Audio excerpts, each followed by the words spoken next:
Mesdames et messieurs, bonsoir, ravi de vous retrouver. Une nouvelle édition de Direct pour ce lundi 19 août 2019.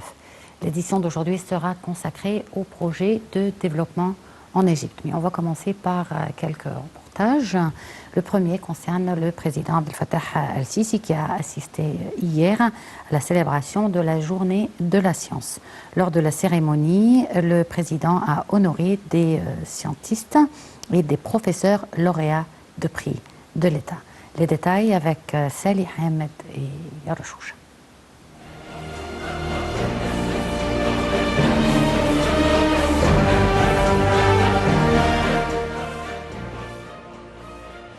L'Égypte a célébré dimanche la journée de la science, une occasion pour laquelle le chef de l'État a tenu à prononcer un discours élogieux à l'égard des scientifiques et des savants de la nation. Il a mis en relief l'importance de l'enseignement et la science, considérée comme étant la force motrice du développement global. Le président Sisi a honoré des savants ayant reçu de différents signes distinctifs de l'État, parmi les professeurs d'université et des centres de recherche, a rapporté le porte-parole de la présidence de la République, Bassam Radi. La Nouvelle-Égypte accorde un intérêt majeur à la construction de l'individu égyptien sur les plans sanitaires, scientifiques et culturels, a-t-il assuré, rappelant que partant de cette conviction, l'année 2019 a été proclamée l'année de l'enseignement en Égypte. Nous nous intéressons fortement à l'enseignement, à la recherche scientifique et à l'innovation, a tenu à souligner le président Sisi, affirmant que cela a toujours été en tête des priorités de l'État. Il a également indiqué le lancement de plusieurs initiatives ayant toutes la même vocation éducative, telle que la Banque des connaissances. Il est temps que l'économie égyptienne se transforme en une économie basée sur la science et le savoir, a également souligné le chef de l'État.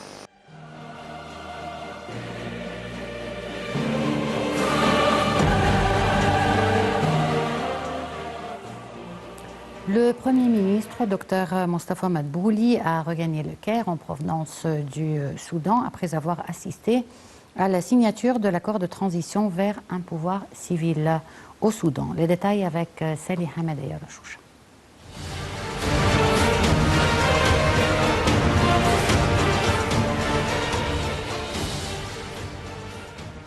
Une nouvelle étape en direction de la transition démocratique a été franchie samedi par le Soudan.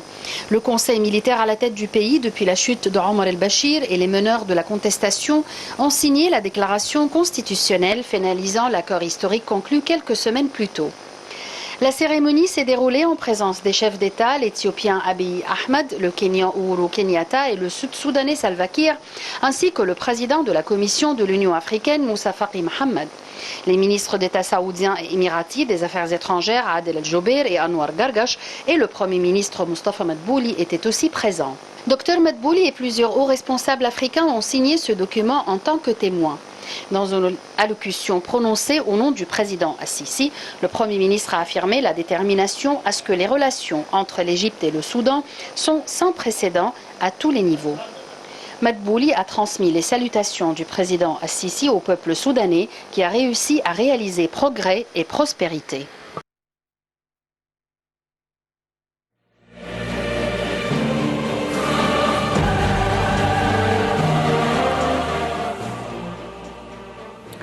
Et les investissements de l'État dans le secteur des transports est devenu sans précédent. C'est ce qu'a déclaré le président de l'autorité nationale des tunnels, Assam Wali. Les détails dans ce reportage.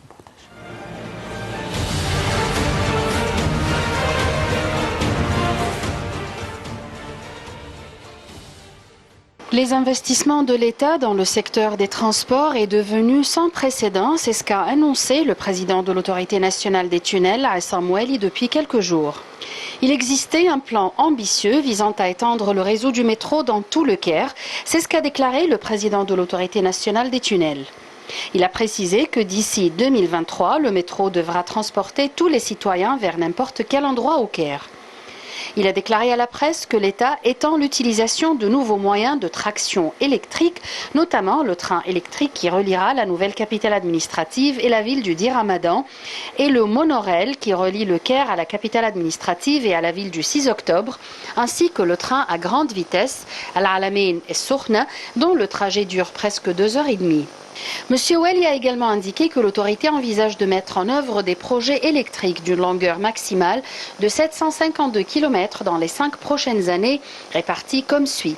70 km pour le projet de train électrique qui reliera les villes d'El Salem, d'Iramadan, la nouvelle capitale administrative, et 96 km pour un projet qui reliera la nouvelle capitale administrative et celle du 6 octobre, 484 km pour le train à grande vitesse Al-Alamein Ain Soukhna, ainsi que 62 km le long de la ligne Abou Qir à Alexandrie dans ses 3 phases et 40 km pour le nouveau projet du métro Al-Mansoura Damiet.